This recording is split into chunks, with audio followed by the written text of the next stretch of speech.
Good morning, millennials. Welcome back to the toast, you dirty little whores. Turtle. Sorry. Wrong foot.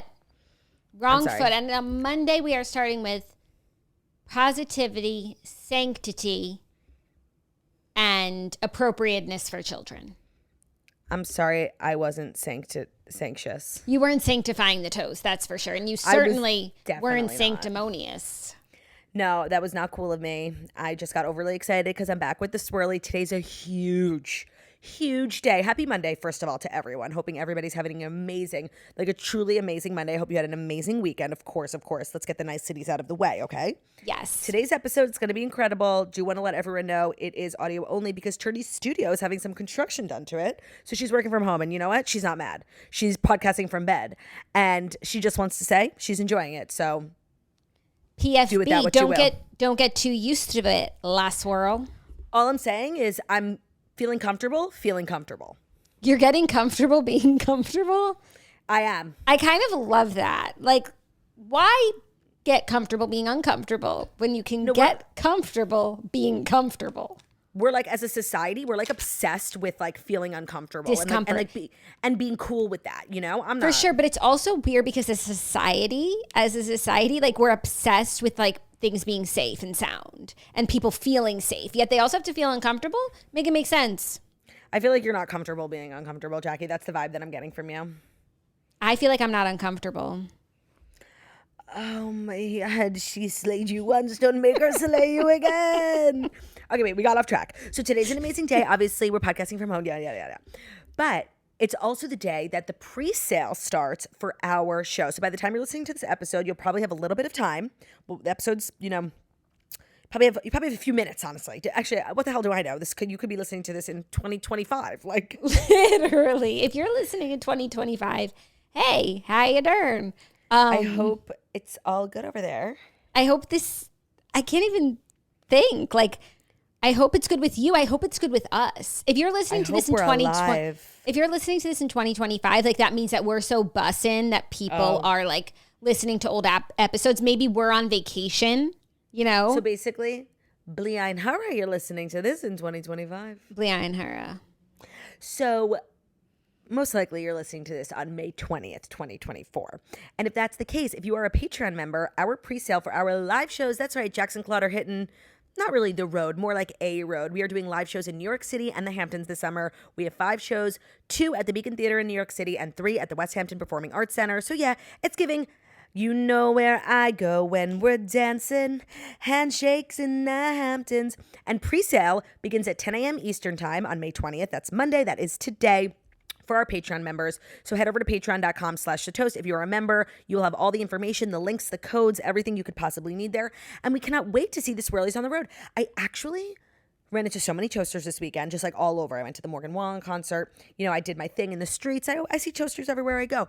And usually, it depends what era of, toast we're in, but they say different things to me. In the 5K, they were like, good luck at the 5K. And this week, congrats. No. Well, actually, that's a new one. Austin, when we did our Austin meet and greet, everyone who was coming up to us was saying congrats, which was just like so funny to us. And I love that's what's permeating the Swirlies these days. Yeah, but this week when everyone was coming to me, they were saying, oh my God, like I need to get tickets. Jackie, like I kind of feel like seriously, it's going to be like the talk of the town, like in the Hamptons for real. It's the talk of the town. I mean, yeah, it's like such a swirly night out in the Hamptons, obviously for the Swirlies, but I also feel like for Hamptonites, like, oh, maybe we should catch a show tonight. Like what's playing in town? Girly swirly night out. Let's go. It's going to be so much fun. Guys, make sure to get your tickets. Jax, how are you doing? How was your weekend? I feel like I didn't even catch up with you all weekend. I know. It was a really busy weekend. I feel like in this moment, and I hope that I'm wrong. Are you getting sick? I feel like I am in the fatigue moment of about to have neuro. That's how I feel right now. Oh my God. Okay, wait, let's take a moment. I know. I'm just like really want to get through this episode before it all comes up. And like if it's gonna happen, I need neuro to get on with it because I don't want to feel like this. She's kind of being coy. She's being coy, like taking her time. Yeah, no, I just don't want to like not know. It's the not knowing. But I feel unbelievably fatigued. And I would say it's more than normal. It's more than just like mom life, et cetera. I would say so. And I'm also feeling like I have a little bit of anxiety too. And I'm not an anxious swirly, but I feel anxious probably because like I don't know if that's what's coming. You know what I mean? Like I'm nervous. So, even sitting here, I'm like, do I need a bucket? But you know what? I do want to say, I don't want to freak you out, but like you do have like a rosy flush to your cheeks. Claudia, I do want to say that. I feel it. I know that I do. Oh my God. I mean, you know what? Hashem, the Lord works in so many mysterious ways. Thank God we're not doing a camera episode today. Like that's just what you need. You know? Actually, I was wearing makeup. I could have done a camera episode today if I needed to. I'm still staying in my studio. It definitely is nice having a cozy vibe with La Swirl. I do have my new bins that I got for my studio. Some of them are empty. Maybe it'll be an upchuck buck. Oh, she got, she was trying to be organized and she ended up throwing up in her bins. That's so you. Yeah. So I just want to make it through this episode. At the very least, make it through the announcements, which are Tour de Lou. We are taking our talents on the road, just the Grand Central Parkway. That's the only road. That's the only road we'll be going down. It's actually not the GCP. It's the LIE. No, it's the LIE, and it's also like Old Country Road. What's that road in the Hamptons? Route 27. Take your kicks to Route 26 plus one. Plus one. Get your kicks. Oh, so okay. Yeah, if I'm like saying everything incorrectly, which I feel like I can count on one hand, like 5 times already. That was another count on one hand. Like, yep. That means a little. Yeah, like you're trying to say you can count a lot of times, right? Right. Okay. Plus, like rewind 10 seconds ago, I said like take your kicks on Route 26. Like, first of all, it's get your kicks on Route 66. Yep. We thought you were just being like quirky jacks, honestly. No, I am misspeaking because I fear that I am on the cusp of illness, or I'm just like really long weekend, mom brain fog. Yeah. I hope it's that, like really. Either way, let me tell you, I'm feeling particularly chatty. And I know I always am, but like I'm kind of like, and I have like a little bit of a monologue to deliver if you're ready to receive it. I am ready to receive it. To what? I didn't even tell you this. Okay. So it's not that crazy. I'm like being really dramatic. Also, I am, like I said, podcasting from bed. My heating pad is on, but I turned off my air conditioning because I don't like the sound to be bothering the audio. I'm sweating from head I think to you toe. should stay with your heating pad on, your AC off, like kind of in solidarity with me. Oh, yeah. So we're both feeling like that trickle of sweat. Claudia, so we're both uncomfortable. So we both get comfortable being uncomfortable. So the monologue, I was being a little too serious, but I did want to talk about the fact that I went to the Morgan Wallen concert on Saturday, which I'm super excited about. My first time ever seeing Morgan Wallen. And before I tell you what my thoughts were, I wanted to let you know, like, my headspace going in, okay? Okay, and because this is a monologue, like, am I allowed to ask questions, or I'm just Of course. listening? By the way, Jackie, this is a dialogue, not a lecture. It's a monologue and a dialogue. Oh, right. I said monologue. Oh, okay. Yeah, of course. But I forgot monologue is mono. Yeah, of course. No, yeah, like nobody's asking questions in the vagina monologues. Open dialogue. Okay? Okay. Great. So I went in never seeing Morgan Wallen live. Big fan of his music. I feel like I've said on the show, I'm not like a big fan of him as a person. Like I am really able to separate the art from the artist. He's not like my king, but I think his music is actually like incredible. Like I knew every song. And I went into it with an open mind. You know, I feel like I always go to concerts, and whether I like the person, let's say I go in liking someone, I always end up leaving and loving them. Like I always just end up becoming obsessed with the person. Like even if I was obsessed, I end up leaving 10 times as obsessed. So I went in with an open heart. You know, Luke Combs is my king, and I hate when, you know, you can't talk about with Luke Combs without talking about Morgan Wallen. Same, you can't talk about Taylor without talking about Beyonce. Like, sorry, some things are just true, and you have to bring up both. So of course I was going into thinking, hold space for both. I was more so like pitting man against man. Like I was really thinking, you know, I wonder how this will compare to Luke. I've seen Luke live many times, most recently his recent arena tour. So it was very similar. They play similar venues. And I was, of course, you know, just sizing them up. You were like coming in kind of like as a Luke mole. No, but that's the thing. Like I really mean it when I say like I came in with an open heart. Like I was like, I'm ready to be dazzled. Like I am ready. Like I'm like, I know I'm going to leave being obsessed and having a hard time holding space for both, you know? Okay. I feel like this isn't going the way I thought it was going to go. No, let me just tell you something about Morgan Wallen. Like, it's really crazy how far, like, a good voice and no stage presence will get you. Like, it's really crazy how, like, he doesn't even compare. And it was so crazy because the last time I was in that venue was to see the Eras tour. And, like, it was just so different. Like, And you know, I always joke, like, I hate when people talk during concerts. Like, seriously, shut up and sing. Like, I'm one of those toxic people. I don't need to hear about, like, the inspo behind the song. But, like, dead ass, Morgan said nothing. I was like, who? Like, I guess those conversations are annoying, but they create connection. Like, I understand why. He just really, like, his music was so good. I think he was, you know, having some vocal trouble. Like, it wasn't bad by any means because the songs are so good. But I was just, like, shocked. I was like, okay, like, meh. Did Satchel say how it stacked up to Stagecoach? Because she was really taken with him at Stagecoach. Amazing set, life-changing. And then she went to this concert. Like, was it not the same vibe? Was maybe this an off night? When Satchel had sent me a video of Morgan Wallen and Post Malone performing at Stagecoach, like, I remember remarking, like, oh my God, this boy can't sing. Like, I remember thinking, like, damn, vocals not on point. But everyone is allowed. It's a new song. I was like, okay, whatever.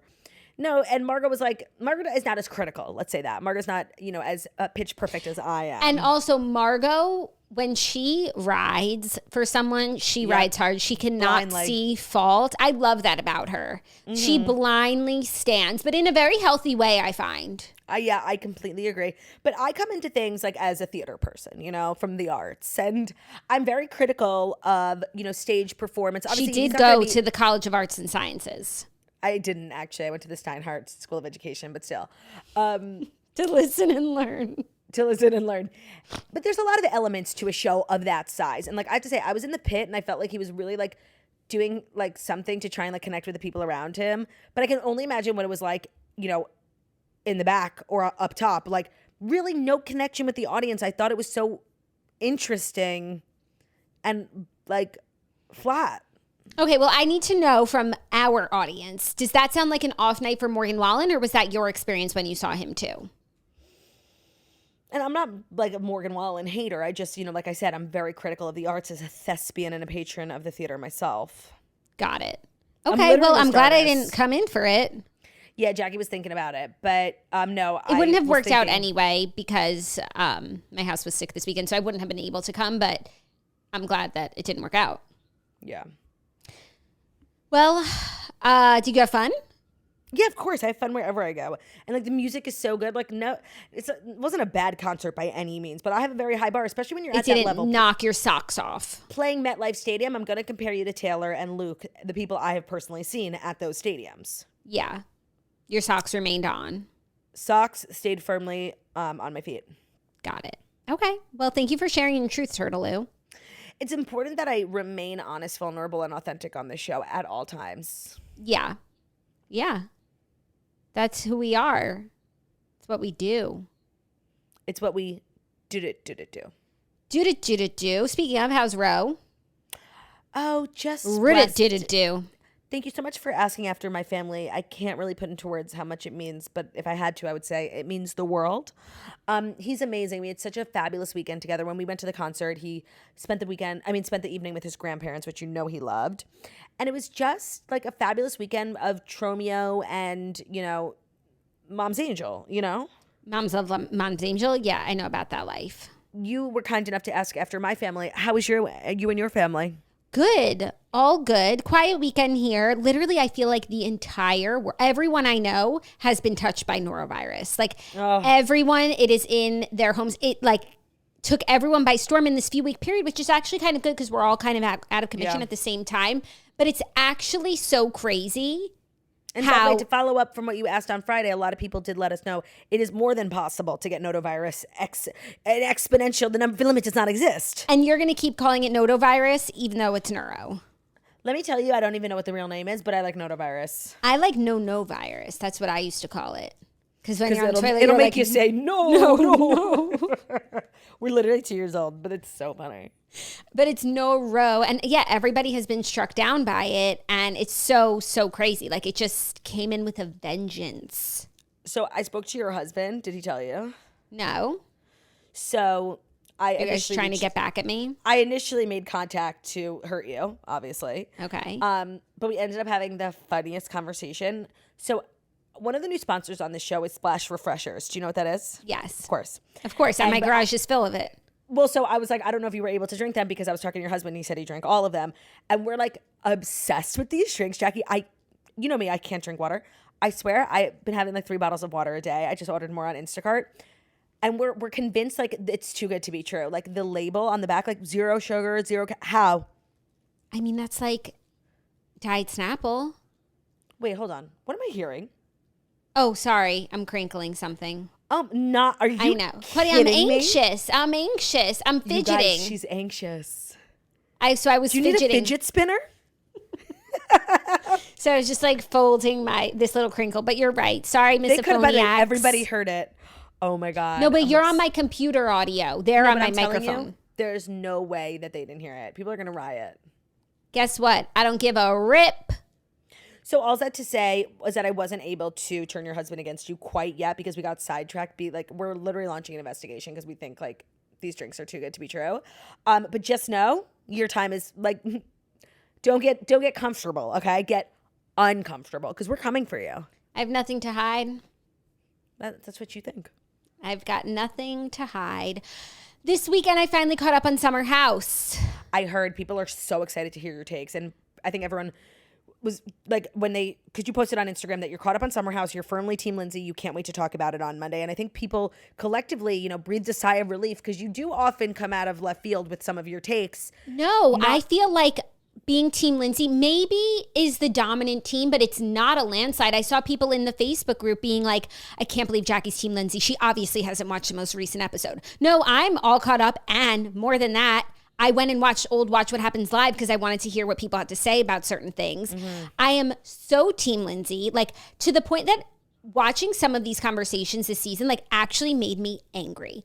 I had so many strong emotional reactions. I think that Carl, he's such victim loser energy.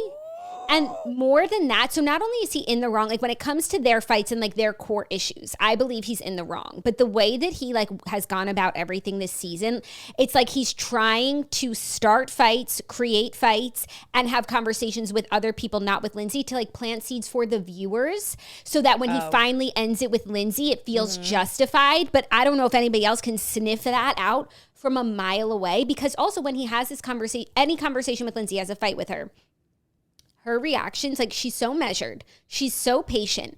The way Which is crazy because those aren't like words I think people would use to describe her in the past. Yeah, but I watched her on Watch What Happens Live, and this is how I felt watching the season. Like I think their relationship, they obviously had a lot of issues, but I think she was committed to working through them. Like she knew that her marriage would be hard and it wouldn't be easy, but like Carl is her friend. They've been friends for a really long time. They could be married. Like she wants to be married. She wants to have a family. And like she was going to work hard at her marriage every day. Like she said on Watch What Happens Live, like, yeah, we had our issues, but like I love Carl and I'm a hard worker. And like I would have worked for it. So like I don't even think a part of her like feels, I'm sure now, it feels like she dodged a bullet, but I think she knew a bullet was coming the whole time. Yeah. And she was ready to be like, like deal with the bullet.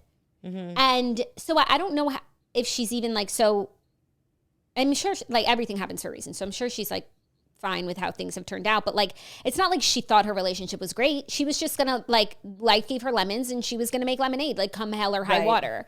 And Carl is just like such a victim, like everything, an excuse for everything. And when he talks to Lindsay, like she's so measured, she gives him like not the reaction he's expecting or the one I think he's looking for to make her look crazy. And then he just references fights that we haven't seen, like the one in the Uber where he's like, you said this. And I've seen him so many times exaggerate what she said, that when he said like, you accused me of doing drugs, like I know that she didn't do that. I know that she asked him, what are you on, in a way of just asking like, have you smoked weed? Because he does smoke weed. So I think there's like, and I feel like that's the thing that Lindsay is getting. Also like saying, what are you on in a fight with someone also means like, doesn't mean you're accusing someone of using drugs. That sometimes is a paraphrase for like, you sound crazy. What are you on? No, but also it's like, you could be on, I don't know, melatonin. Like it doesn't mean that like you've relapsed. And I think she's really being like crucified for that comment because we didn't get to see it. But I think actually in context, it probably wasn't nearly what we think it was, especially considering we've seen him exaggerate the things that she says throughout this season. Yeah. So I also feel like he picks fights with her when she's drunk so that she will have that sort of big reaction, because everybody gets dramatic. And that is so manipulative, by the way. Yeah. And then he also says, and people will be like, well, he liked Lindsay when she was sober for 6 months. I think that meant a lot to him. But he also says like, Lindsay doesn't have a drinking problem, and she doesn't. She drinks a lot on the show, but like then sometimes she doesn't. You know, not everyone who drinks a Agreed. lot like has a drinking problem. And the way she like behaves when she's drunk doesn't signal she likes to drink. It's a summer house. She's on Party a reality girl. show. Like, okay, if she doesn't have a drinking problem, Lock go her off. up. Go off, queen. Yeah. And I feel like every time she's drunk, he's like counting how many drinks that she's had, and then also tries to have hard conversations with her. And it's like, why would anybody want to do that? Two drunk people, a sober person and a drunk person. Like, why would anyone want to have conversations when emotions are heated and all of that? Can I ask you a question about this season? Because obviously I know like the Carl and Lindsay stuff, but I'm so super curious because I've seen a lot of discourse around Danielle.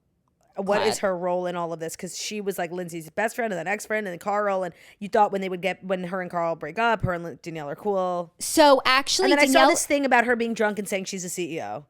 oh yeah, so Danielle has kept her nose out of Carl and Lindsay's situation, and I think it's been very hard for her. And I think she even said like, I have so much I want to say, I'm bursting, but I won't because of last summer. So like, Danielle is kind of. What's worse than that? Somebody saying I'm not going to get involved, but then they're like, I have a lot to say, but I'm not getting involved. But like her new circle of girly swirlies, remember last season they like took her in and they were like, you're so Paige. mean to Danielle. Paige, Sierra, Amanda. They're like, you know, you're so mean to Danielle. Like, this is so sad. Oh, how they've turned on her. Literally, Paige said in her confessional, Lindsay, you can have your friend back. We don't want her. No, and I'm telling so you, much Danielle so has that, the worst vibes. so always. much so that Amanda even said, and Paige said too, I think we were wrong last summer.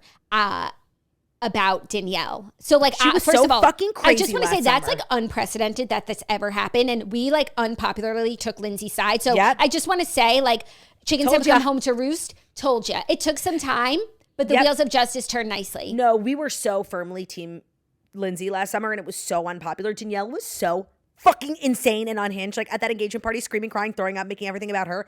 Truly, like, even if really just one of the most unwell, and people like rode for her so hard. And I think that's so funny. I need to catch up on the season because I had heard so many good things. You do need to catch up in this season. There are a lot of dynamics at play. So Danielle's kind of alienating herself from the girls like per usual, but last season I guess was an anomaly. And then also I thought you were going to ask me about Kyle and Amanda. I've seen a lot about that too. He called her a fucking bitch. Yeah, he did. To me, it's like, that's not even the issue. Like, Wait, that's not funny. I don't know why I'm laughing. Sorry. It was just the way you said, yeah. yeah, I don't know why. Like, people are harping on that, but like their issues are what is the issue to me. But they're interesting to me because like, sometimes I'm like, why are these two people married? These people hate each other. They do not like each other. They can't stand each other. Like, There's why never are they like married? a nice moment. No, that's the thing. There are some nice moments that are surprising for two people who don't like each other. So I'm like, oh, maybe they do like each other. There's obviously something we're not seeing because like they're not divorced right now. She does on Watch What Happens Live and like she talks like openly talks shit about him. And it's just like the truth and it's funny and they're like fine. Healthy though, I feel like it kind of might be better than like having feelings and not saying them. But also I think like so many people I've seen comparing it to to Ariana and Tom, because they're like, Kyle's so toxic and Ariana can't see it, like kind of how like Tom was. But I feel like the difference is like Amanda will tell you to your face like, yeah, her husband's the worst, whereas like Ariana would have died on the hill. They were like hiding. They were everything. hiding. And so the fact that Kyle and Amanda aren't hiding, like married people fight. Married people have issues. Married people disagree on big life things. And I think that's what's happening. Like that's actually normal and healthy. And the fact that they're not hiding it makes me feel like they don't have something to hide. If they had this big, like clearly Tom and Ariana's relationship was deteriorating for like a long period of time before the actual affair happened. And they'll admit that now. But on the show, it was like never, ever discussed. Yeah. They never even had a fight. I don't see it as the same, but I also feel like Amanda's friends, even though there was this huge conversation between Paige, Sierra, and Kyle where they like roasted him. And as much as like they told him hard truths, like I feel like they like him and they support their relationship. Like there's something good about their relationship that I don't think we see on camera where they like make a lot of sense and they work because they're still together. Yeah. So the biggest issue was like Amanda literally going to him and being like, I want to do something for me. And what she was saying was ever since I've been doing a summer house with you guys, I've always been Kyle's girlfriend or Kyle's fiance or Kyle's now wife. And I think what she really means is like, since being on the show, she's never done her own thing. Like think about her presence as an influencer. Like she's just like Kyle's wife and she does Loverboy and she doesn't like have her own stuff going on. And now she said like, I want that. I want to have confidence. I want to do my own thing. And he was like, and he's like, no, I need you at Loverboy. And she's like, no, I'll still help you with stuff. But like, I want to do other stuff too. He's like, no, Like literally no. It was so crazy that he would even say no like that. But you want to know why? I actually think a lot of like the aesthetic and the design and all the of merch it. and He the said all of it is her. Is her. I think she's like extremely talented and extremely creative, and I think a lot of the brand, like the brand book, is her vision come to life. It is. And like it is. He says that. She says that. Everybody knows that. And so she said, I'm not even going to stop helping, but like I want to do something else. And he's like, no, but like your wife is unhappy. Yeah. Everyone deserves to have something for themselves, not just like work for you and living your shadow. No, I think Kyle's like most toxic trait, and I think what comes between like all of his relationships now, including his wife, is his obsession with his company. Like it supersedes everything. Yeah, it's true. And also on a like, so professionally, like he won't let her spread her wings and fly or like compromise. And then personally, like she wants to move to the suburbs and he says no. And then so that's just like, okay, bro, like give her the suburbs and then maybe she'll help you more with Loverboy. If she's like happy in her backyard, maybe she won't like want to be like going to meetings in the big city. And that's, you could both win. But also my biggest, amongst the saying she can't do anything for herself, issue with him is he goes out till 4 a.m. He's 41 years old. He's 40. So the thing is, it's so important when talking he's about Kyle always like to the note that he's drunkest 41. girl at the party. Yeah. In the city, even when they're not filming, he's out with people till 4 a.m. When they're in the Hamptons, like she's home and he doesn't need to stay home with her. Like 'cause she's with her friends and like he likes to go out and they're filming a show. So that doesn't bother me as much. But like, why, like she says, on a weeknight, are you out until 4 a.m.? And also complaining about running your business. You're so busy that you burn the candle at both ends. No, I think also last season that was like so obvious when like a lot of the girls, the new girls who were really into partying were literally 22. Like that girl Samantha was so young. Kyle's 40 and he's up later than them. Or he's up alone with them. Also is why isn't Sam on the show? Like why aren't Sam and Corey on the show? They would have been great. Like, yeah. And then maybe by the way, Craig would have. Are like thinking that there's something going on between Amanda and Jesse Solomon. Okay, so I saw that while I was before I caught up. I saw that and I was like so excited because I love Amanda. I love Jesse Solomon. Like it's giving Scandal. We ship. Yeah, I know she's a married woman, but like it's highly entertaining. Claudia, I didn't see one lick of it. I didn't see a smile or a comment. Like Jesse's nice to. I would. Of course, he admitted that he liked Paige the first week out there, and then everyone was doesn't. Like, Stop that, yeah. And he said the same thing. He's like, yeah, she's a pretty girl. I would think sooner he holds a candle for Sierra. I would think sooner than that. Yeah. And everyone's obsessed with Wes. Do you like him? I do like Wes as a character, and finally we have solid single guys in the house. Like Wes and Jesse Solomon, like please stay in the house. Some interesting guys who don't just like work out the whole time in the Hamptons and have bad personalities. Like they get along with each other, they get along with everyone. Like Wes and Sierra are really cute. I love Sierra's approach to being in a relationship and dealing with this man who like is really into her, but like won't give her like a little bit more, you know what I mean? Like he wants to like cuddle and make out and hook up like the whole summer, but like she wants more than that and like she's asking for it. And I just she's got her head on straight and it's so refreshing to see someone like that. The thing about Summer House when it comes to the girls is that they carry the show and they always have, but it's really particularly fabulous to watch a show of such beautiful, stylish, funny. Like they've got it all. They're beautiful, stunning, and smart. Like it's a treat. It's a treat. And then also what's so funny about the show is the whole show, it's like literally everyone has conversations in private and then they have them again in public. Right. And then they break off and do them again in private. And like every dinner is like a referendum on someone's relationship. And they're all sitting around like it's group couples counseling, except the counselors are also in terrible relationships. It's the craziest thing. Everyone offering like unsolicited advice when they have a terrible track record in relationships. But it's just so wild how like you can't have a conversation with your husband or your boyfriend without it being like table fodder, and that's public just okay. Discourse. And most of the time it's fine. Also, this is a show, so we're going to talk about things. But like there's like a conversation between like Amanda and Kyle that's like a marital spat, and it was so weird that it was happening in front of everyone. That is really, really weird. Like some things can be private. It's like Danielle saying to Paige about her relationship, like saying like you give Craig nothing. Well, she was also just being like a wench, but like. Who are you to? And then also it's like other people like Kyle giving Carl relationship advice. It's like, bro, like your wife is crying. Stop. The blind leading the blind. It's the show is the blind leading the blind when it comes to relationships, or like people talking about like West and Sierra's blossoming relationship and like what they should do. I'm like, you shouldn't listen to any of these people. No, it's so true. Like everybody needs to just mind their P's and Q's. Except for Paige, because her advice is on point and her counsel is on point. Obsessed with her and Craig. Obsessed with her and Craig. Just seriously, like, obsessed. I really do wonder, though, who's going to move. And not when, I'm sure, like whatever. I'm sure that's the most annoying question. But I always thought Paige would move to Charleston. Like that would be the plan. And it hasn't happened because she doesn't want to yet. Mm-hmm. But then on Watch What Happens Live, there was a poll and everyone voted that like Craig was going to move to New York first. And Paige was like, yeah.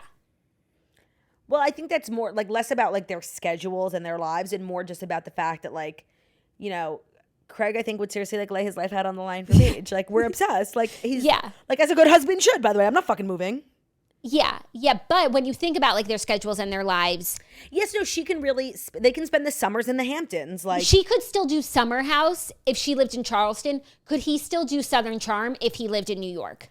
No. And like if she goes to Charleston, there's a job for her there on Southern Charm. Right. She'd be on 2 shows. And then they could really snowbird. They really could do half and half. And Paige is like a full-time content creator. And there are, you know, so many gigs and opportunities. Like being in New York, you make more money and you get more opportunities. So I think that they can spend like 60-40, like New York, Charleston. So I think they do that right now, but it's not based on the season. It's just like based on the days of the week. And it's not official. Yeah. So yeah, I'm happy. Oh yeah, they're very happy. I'm very invested, and like summer's coming up, so what's gonna happen? And I feel like this summer, like everyone will be back. Oh, and you know who I love, and I'm sad that I didn't mention her sooner, Gabby. Like I absolutely love her. It took a while to get to know her, especially because she leads with like all that astrology stuff, and it's seriously so hard not to roll your eyes and turn off the TV. But you have like.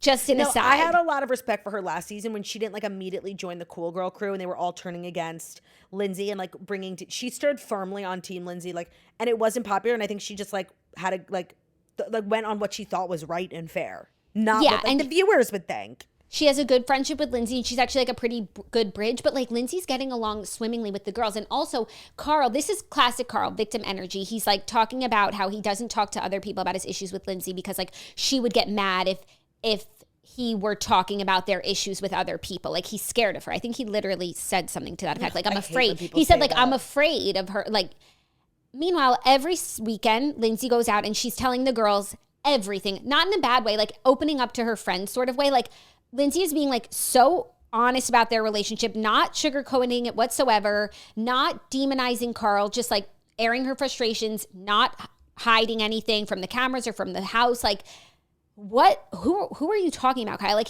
Carl. He's literally talking about a person that is not his fiance, right? And he wishes that it was, so that he could look like the good guy when he leaves. And he does not look like the good guy. And I guess there are some people who disagree and maybe are like kind of, no offense, like naive and buying what Carl is selling. Yeah.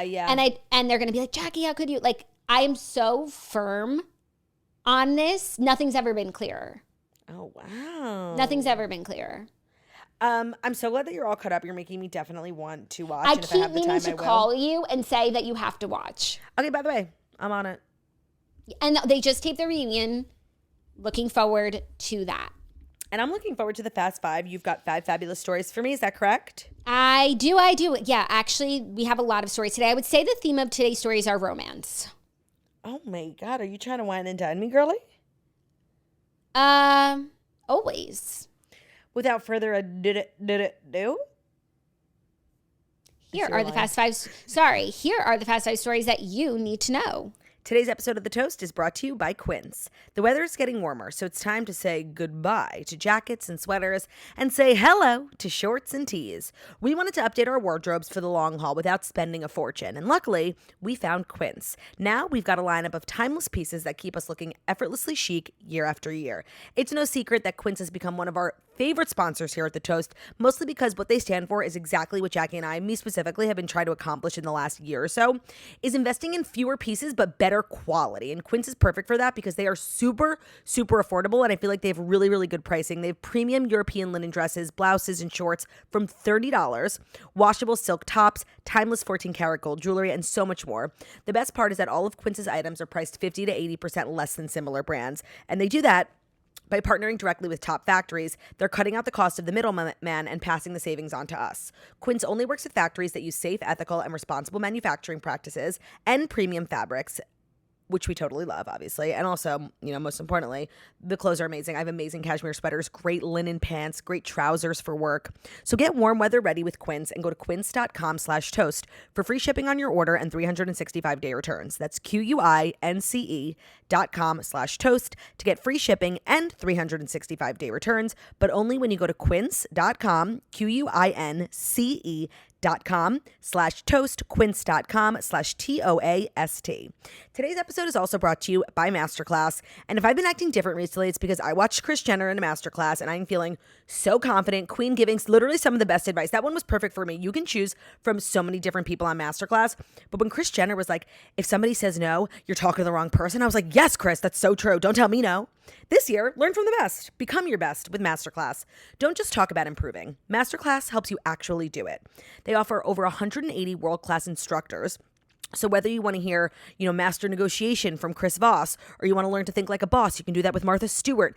I loved the Kris Jenner one. I felt that one was really applicable. She did a lot about like social media and marketing and leveraging an audience. I happen to have loved it. And I also obviously love Kris just like from an entertainment perspective, but I thought it was an amazing class. Also the best gift. I know Jackie has someone in her life who's really into the arts, and she ended up getting someone a gift, like maybe last year, and it was so well received. It's so personal. And with Masterclass, you get unlimited access to intimate one-on-one classes with the world's best. So there are over 200 classes to choose from, with new classes being added every month. So if you're looking for any sort of help in, business or creativity, motivation, they have so many different instructors for you to choose from, and you can get really specific with it too. Every new membership comes with a 30-day money-back guarantee, so there's no risk. Right now, our listeners will get an additional 15% off an annual membership at masterclass.com/toast. That's 15% off right now at masterclass.com/toast, masterclass.com/toast. Today's episode is also brought to you by Fashion Pass. We have been Fashion Pass girlies for years. In case you don't remember, it's a clothing rental service. And what makes this clothing rental service different from all other clothing rental services? Oh, the clothes are actually cute. They are from brands you will actually want to wear, from brands that are being sold currently on websites you're already shopping at. It's like clothing rental is great, but so many of the services just have the ugliest, most grandma looking things. Fashion Pass is different. Because one, it was started by a toaster, so it's a toast-run business, which we love. But they have brands like For Love and Lemons, Love Shack Fancy, Good American, Show Me Your Moo Moo, Free People. So many more that we love and that we actually search for like regularly. The plan that we're on is called the Trendsetter Plan. You get 4 clothing items per order, and you can switch it out as often as you want. You don't have to wait. Also, if you rent something from Fashion Pass and you like love it, this has happened to me before where I didn't want to return something. I actually bought it from them directly. You're allowed to do that, and you'll get a discount. So you'll get like 30 to 80% off, which is obviously amazing for savings, but it's also just a really much more sustainable way to shop. Shipping is super fast. They take care of dry cleaning. Everything's very sanitary. We love it. We have a discount code. It's the best discount that they offer, and you're not going to get it anywhere else. So you got to go to fashionpass.com, use code TOAST at checkout. You'll get $30 off your first month. So you can basically try it for $89, which is amazing for 4 clothing items a month. Fashionpass.com. Our code is TOAST. Do that at checkout. It'll get you $30 off your first month. So you'll be able to try it for $89. Reminder, this is the best discount that Fashion Pass offers because they, like I said, was started by a toaster and they're obsessed with us. So thank you, Fashion Pass, for sponsoring today's episode. Thank you, Last Swirl. You're welcome. Our first story is actually the big news from the weekend. Really, really crazy, frightening news. A video came out. Oh my God. Video on Friday came out of Diddy, footage from 2016 at a hotel that shows him shoving and kicking his ex-girlfriend, Cassie. So the video shoving made the rounds. And kicking is like so not even. Abusing, yelling. There's no sound in the video, but I'm sure most of you have seen it by now. And if you haven't, it's probably her by the neck. He slams her on the floor. He chases her out of the hotel room in his towel. She's leaving like hooded. She had said like in the lawsuit, she had said that she left the room because like he gave her a black eye and then he fell asleep. So she snuck out, but he woke up and he came and like chased her down and is abusing her. And the video is graphic and it's extremely clear what's going on. And there's so much to unpack from it because you have to understand, like, to act that way in a public space. Now, it's a hotel room, but it's still the hallway. That's public space, public domain. I can only imagine what sort of atrocities were happening behind closed doors. The hate I have in my heart for this man is so insane. I think he's the most low-life piece of shit, disgusting animal on the planet. Fuck him. That video he put out, I'm taking responsibility. Yeah, who the fuck else, bitches?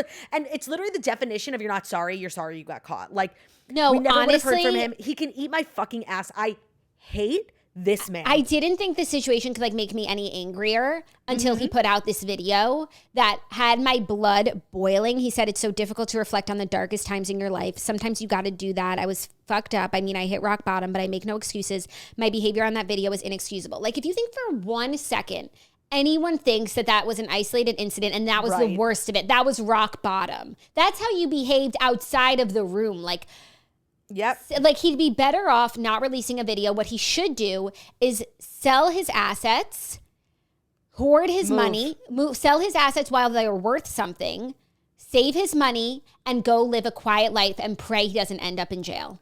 No, like in a country with a non-extradition, whatever it's called, because if this video exists, and how sick to think about, this video existed, what is it, 2016? That's 8 years.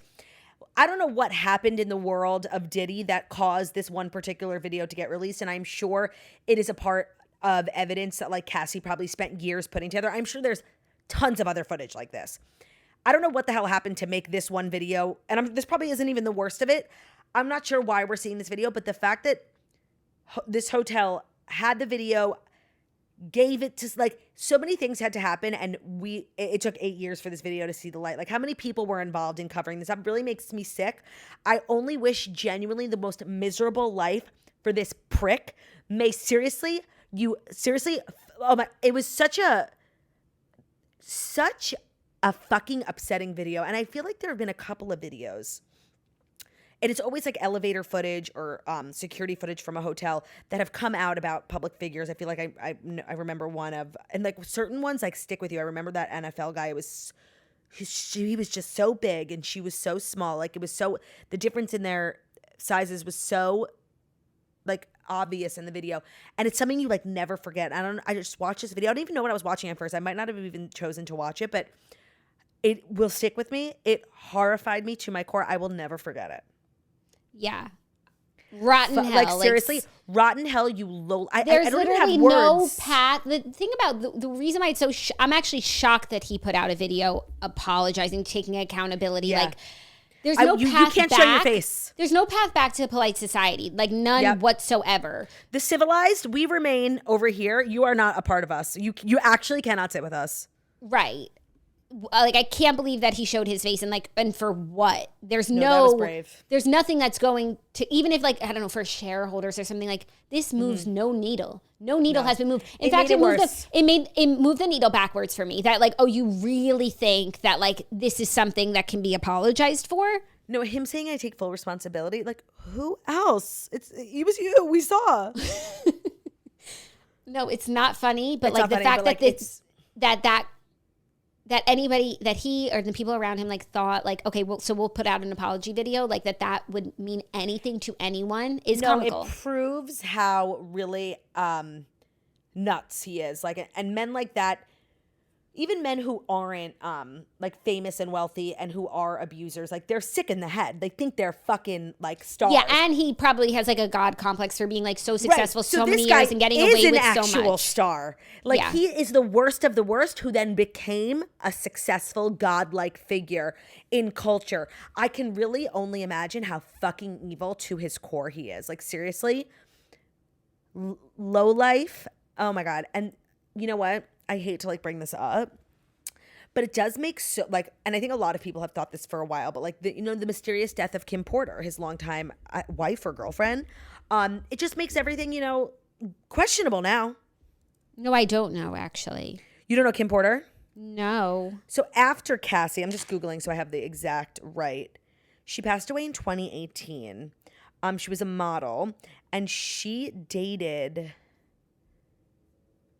P. Diddy for, let me tell you how long. I'm on Wikipedia. They said that the coroner's office said her death was the result of lobar pneumonia. But friends of hers have insinuated that that's not the case. She had an on and off relationship with rapper and record executive Sean Combs. They had a son, Christian Combs, and twin daughters. And they were like on and off since like the early 2000s.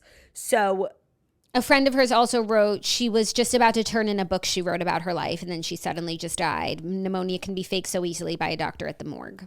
There are a lot of, I think there have always been like people just being like, oh, this is weird. Like a young, beautiful, healthy mother doesn't just, vanish, And I think for so long there were so many rumors about Diddy. And then in the last year, it's like come to light that, and even Cassie's lawsuit with him was all like under wraps because they settled out of court.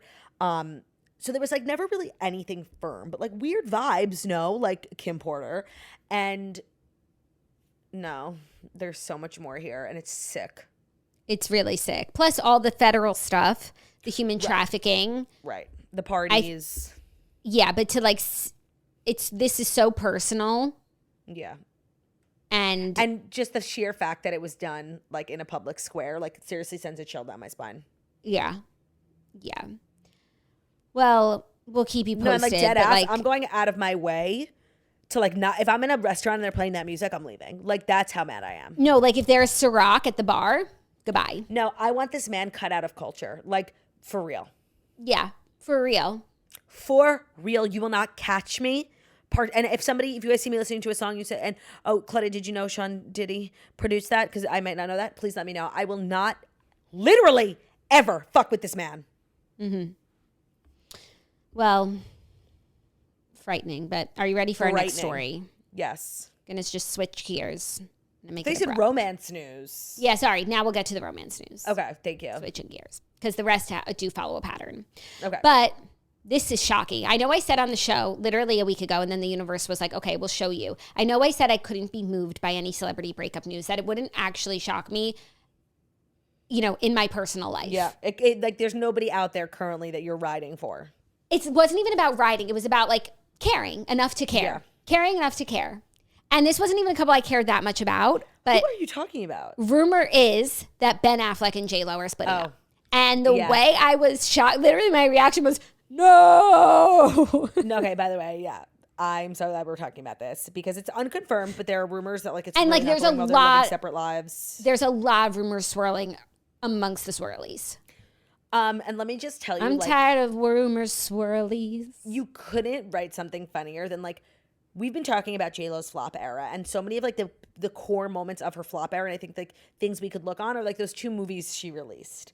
And the first was like that self-funded thing, and it was like a live studio album, and it was all about the Heart Factory. It was like, and it was like a metaphor of her relationship. So it's like she went out on a limb and like self-funded this project, and like people ripped her to shreds for it, but it was all in the name of love. But now her and this man are no longer. And then her documentary, which went viral for all negative reasons. When my hair is nice and wild like this, I remember like I'm back in the Bronx and I'm just free. And like it really started this hate train for J-Lo. But there were so many things in the documentary that people pointed out about her relationship being really toxic and Ben Affleck really not being able to talk to her on like a human level because she's so she like what's the phrase when like you think you're so great you like eat your own shit or drinks your own Kool-Aid? Yes, thank you so much. You would literally work in my brain. You're a little woman and you sit in my brain and you just like know everything. Thank you. Yeah, like she just drinks her own Kool-Aid and like you literally can't talk to her.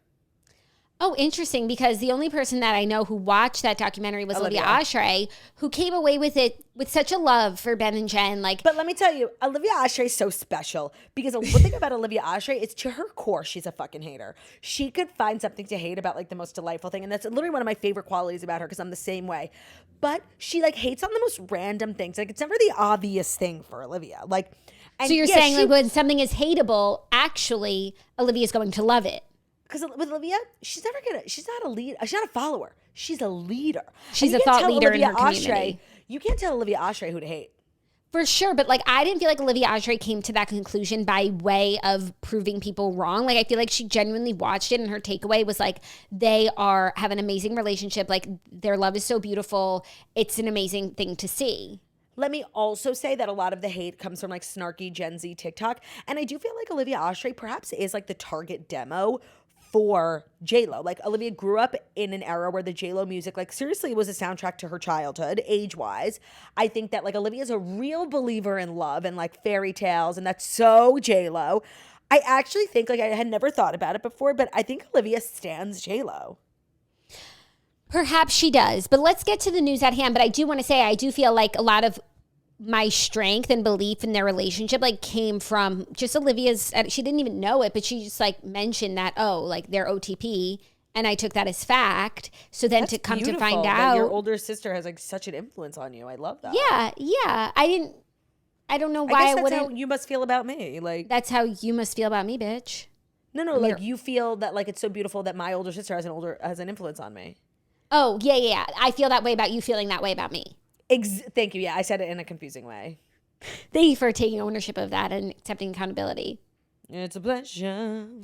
Anyways, rumors at hand are that their marriage is on the rocks. He left his wedding band behind on Friday in photos obtained by TMZ as he was pulling up to his child's recital, and cameras caught him when he lifted his left hand while driving, revealing that he was without his ring.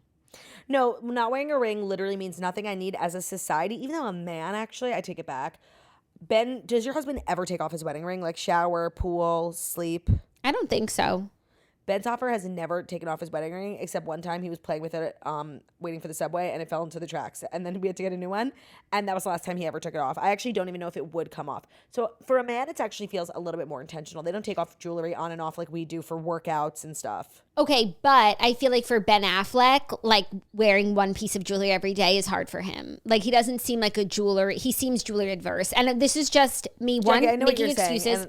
Me making excuses for sure, and like being in denial, which is where I am. No, you're saying like Ben Affleck kind of feels like a slob, right? Yeah, like I feel like he doesn't, like he would be like, I don't want this on me, you know? Like it's he just itchy. seems like angry. Like I'm wearing my Aura ring. Shout out Aura ring for sending me this. And like I'm hating I'm so aware that I'm wearing it, and I want to take it off, but the point is you have to sleep with it. And I love Aura. This is amazing. I think I hit my activity goal for the day. I love Aura ring, but I do feel and relate to Ben Affleck by way of saying like I don't like wearing my ring. I don't really like wearing jewelry. I take my jewelry off the minute that I can. And sometimes I run out the door. I would say more often than not, I'm not wearing my ring. All right, so Jackie, call it for me. Do you think that the rumors of them splitting up are real? I also think that these two are a couple. She's avoiding the question. No. I'm giving you all of the She's getting there. She's the thought processes that go behind my answer. I also feel like this is a couple. They remind me of like Jen and Brad, where they're always going to be headlines about them. Like they could literally be so happy, married for 50 years, picket fence, grandkids, and people are like, they're on the rocks. They're tabloid fodder. That's a really good way of putting it. So, and given what Olivia said, and what Olivia said, me being optimistic and in denial, I'm saying they're not splitting up. All right, we'll check back in. Why don't you say, Jackie, if you're listening in the year 2025, I wonder if we were right. Okay, not splitting up right now. Like maybe they'll split up in 6 months, but like I don't think that this is it. And why don't you call that they are splitting up? So either way, like the toast was right. I do think that they are splitting up. But what do you actually think? Like, I could see it, you know?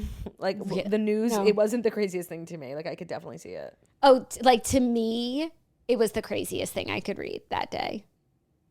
And who would have thunk? Who'd have thunk? Who'd have thunk? Our next story is a little more relationship news, as promised. Kendall Jenner and Bad Bunny are fueling some reconciliation rumors as rumors report that they're having fun together.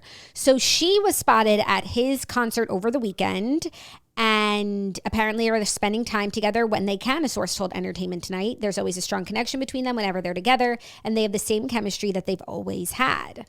This became like such big news, and I was like, what's the big fucking deal? They were together for like a little while, and they were just spotted after the Met Gala. So like they're obviously back together. What's the big deal? Why are people freaking out? And people are like, well, are they or aren't they? They are. Like what more do you need? She went to his concert. You don't go to like your long-term ex's concert. And they were together after the Met Gala? Yes. Do you think that's where they got back together? No, I think that they had been like chatting. Like, do you think they ever broke up? Yeah. Did they say they did? They don't say shit. They never even said they were together. I'm so not invested in this. Like, if they're together, that's amazing. Oh, they broke up? I hope they're both find happiness. This isn't anything I, like, feel really any way about, strongly, negatively, or positively. Like, good. Can I say something crazy? I don't think it's that crazy. I don't think it's that crazy. But I feel like Kendall, and I chip this. I want this to be, and I want Kendall to find love and be happy, actually, no matter with whom. I don't know Mr. Bunny. So, like, I just want her to be happy by herself, with someone else, whatever.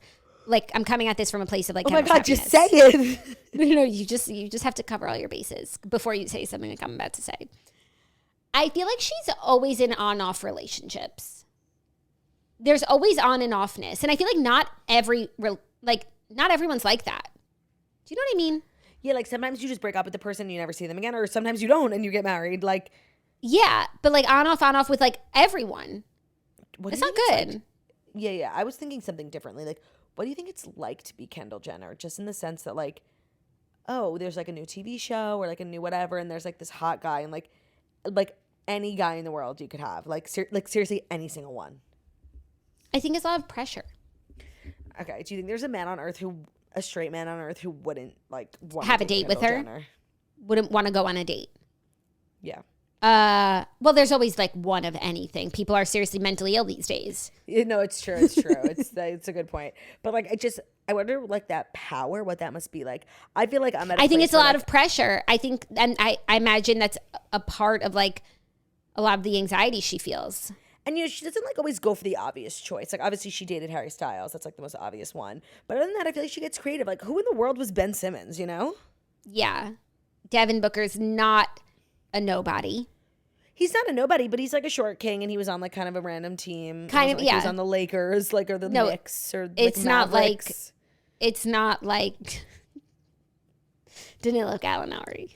No, right. I mean, that's the thing. If I was Kendall Jenner, I would be married to Danilo Gallinari. Right. If you were Kendall Jenner, who would you like tell your publicist you want to date with? Joe Manganiello. Oh, really? Yeah. Who would you tell your publicist? Elon? Okay, she really is sick. Oh my God, I literally knew you were Kendall gonna and say that. Elon. Shit. I could see it. I could see it too. Anyways, they're back together. I'm happy about that. I want them to stay together. Is that too much to ask? I can't deal with all this like willy-nilly. Not from her, like, and them, just in general, even Ben and Jen. Yeah. But that's more so like tabloid culture. Like maybe nothing's going on with either of them. Maybe Kendall and Bad Bunny. What's his real name? Kendall and Bad never broke up, and maybe Ben and Jen are fine. What is his real name? I know it. I feel like it's like Chris. No, but like when I say it, we're gonna be like, oh yeah. I mean, as a tostada myself, I really should know that. Benito. I did know that. Benito Antonio Martinez Ocasio. I just learned a new word in Spanish that I feel like we should start adding into our everyday life. I know, chisme. Chisme. But so chisme means gossip, which is obviously something we're proficient at. But there's like a little nickname. Hold on, I forgot it already. Chisme. For like a little girl who gossips a lot, like Gossip Girl. Chismita? Something like the chismito. Hold on. Chisme nickname. I just have to Google it because somebody DM'd it to me and I was like, yeah, chisme. Why am I having such a hard time? Chismelita? I think it's chismita. Oh, chismosas. Chismosas. That's us. Chismosas. Los chismosas. Okay, but what if you're a singular chismosa? Oh, chismosa. La chismosa. Las chismosas. Las Swirlies Chismosas. Title. La turd chismosa. Title. Okay, title.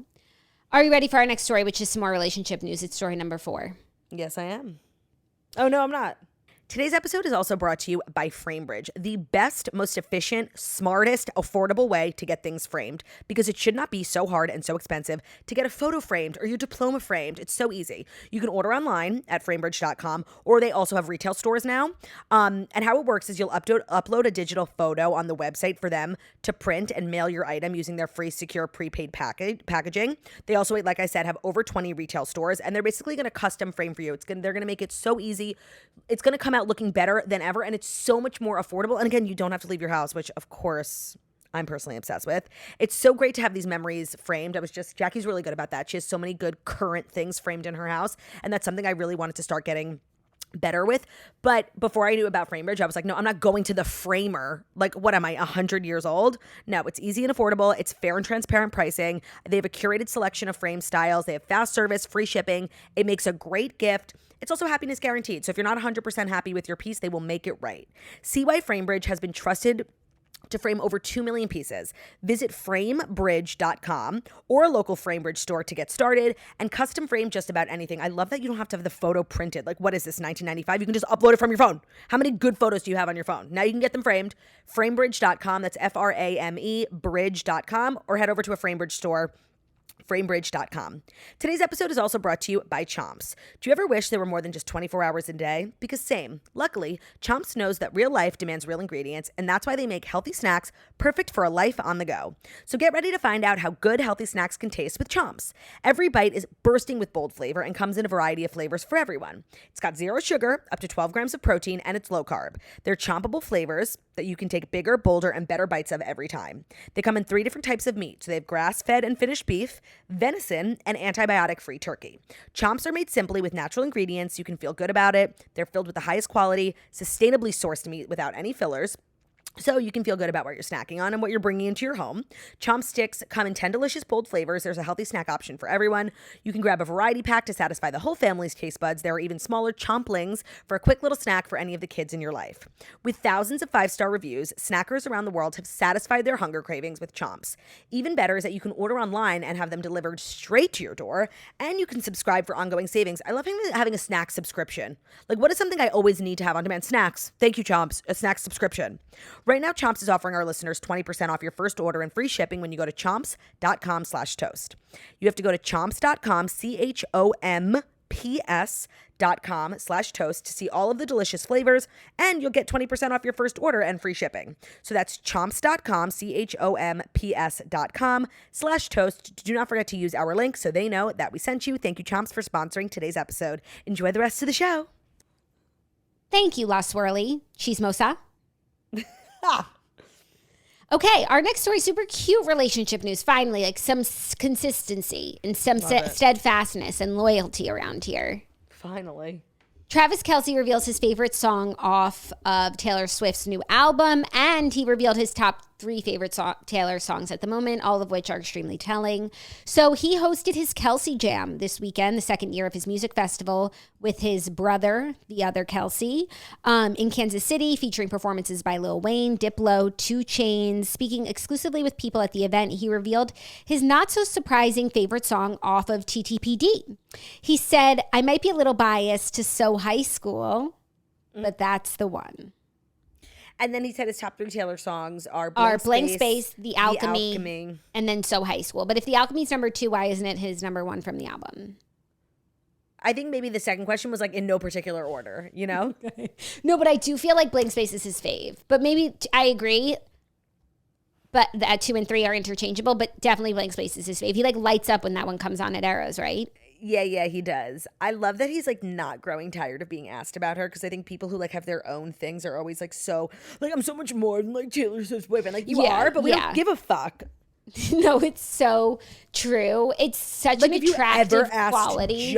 Yes. If you had ever asked Joe Alwyn like a question about Taylor Swift, you'd be like, well, my films, like nobody gives a fuck about you and your fake films. You literally wouldn't, because you'd be like blackballed from his press tour for the future. Like no one would actually do that. That's like a lot of relationship, and I do think it goes both ways. Men not wanting to talk about women and women not wanting to talk about men, but like you love this person, it's fun. Like let's just have some fun. No, and for me, as always, like it's extremely gendered. Like, yeah, don't ask the girl about her boyfriend. Like, we literally don't care. But like a guy being asked and like being so excited and proud of his girl, especially if his girlfriend's like more like famous and successful than him, like, and not being weird about it, like that, you're right, it's such an attractive quality.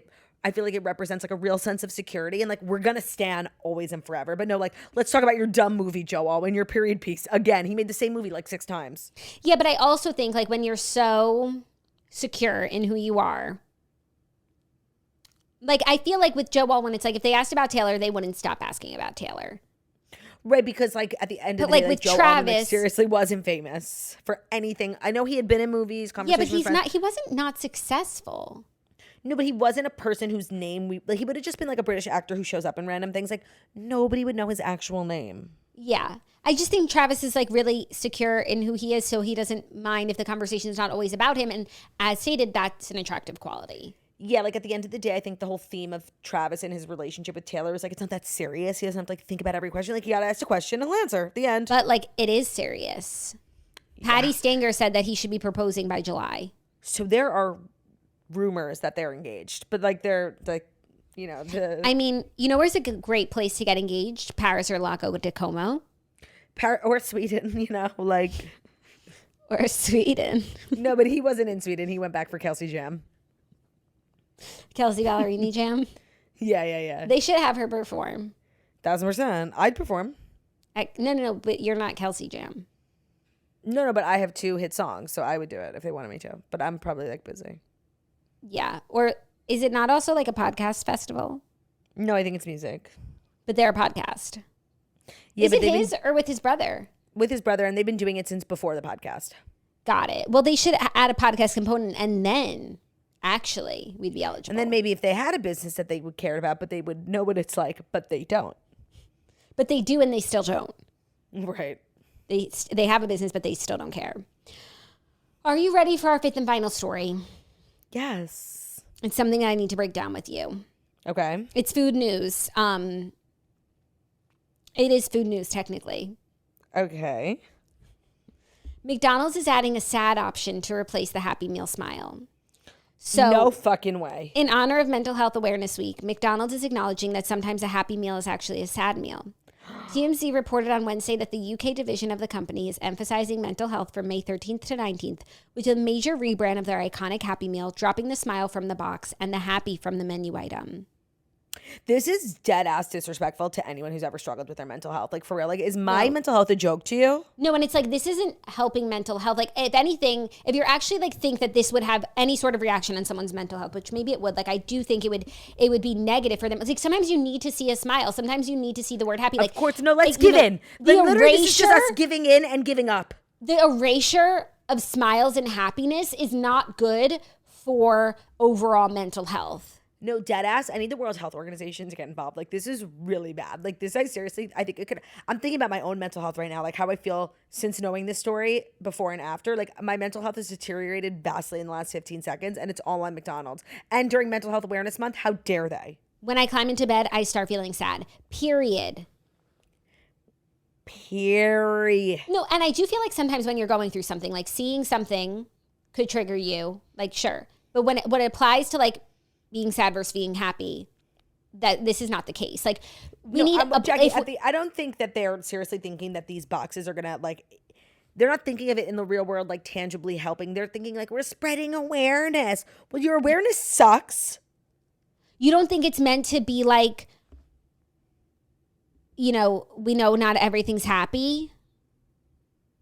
They have so the boxes, which also, by the way, this is like an expensive, dumb endeavor. Like, not only is it dumb, but it's expensive to change your boxes for 6 days. The boxes have a range of emotion stickers for kids to replace the iconic smile with another emotion of their choosing. So it's like, oh wait, and by the way, that's the other thing, is that Happy Meals are geared towards children. So what are we telling the want, kids? Like, not we want unhappy children, but like we want to not be promoting happiness amongst children, even if it's just like, okay, no, we'll meet you where you're at meals. No, I want aspirational meals. I want happy meals. Get the kids smiling. Yeah, sure, maybe I'm having a frown day. That happens. That's normal. But like, I want to smile, not to just accept this frown. She wants aspirational meals. I do. I want aspirational meals. Like, and I'm not going to add anything because you said it perfectly. Eat for the mood you want, not the mood you have. Right? No. What if we're all just giving into our bad moods now? Yeah. And I think that's a bad precedent to set for children. I think so too. Whatever happened to turn your frown upside down? No. Now it's turn your upside down frown. And I'm sure it's also like, no, stay in your frown. And I disagree with that. Like, I feel like that is where like the dialogue is going. It's like, let's sit in our frown, you know? Let's acknowledge our frown. But like, no, perhaps we should be combating the frown at every meal. Only with the goal of turning my frown upside down. Like, sure, I'll do whatever I need to do to turn my frown upside down, but that's still my goal. You tell them.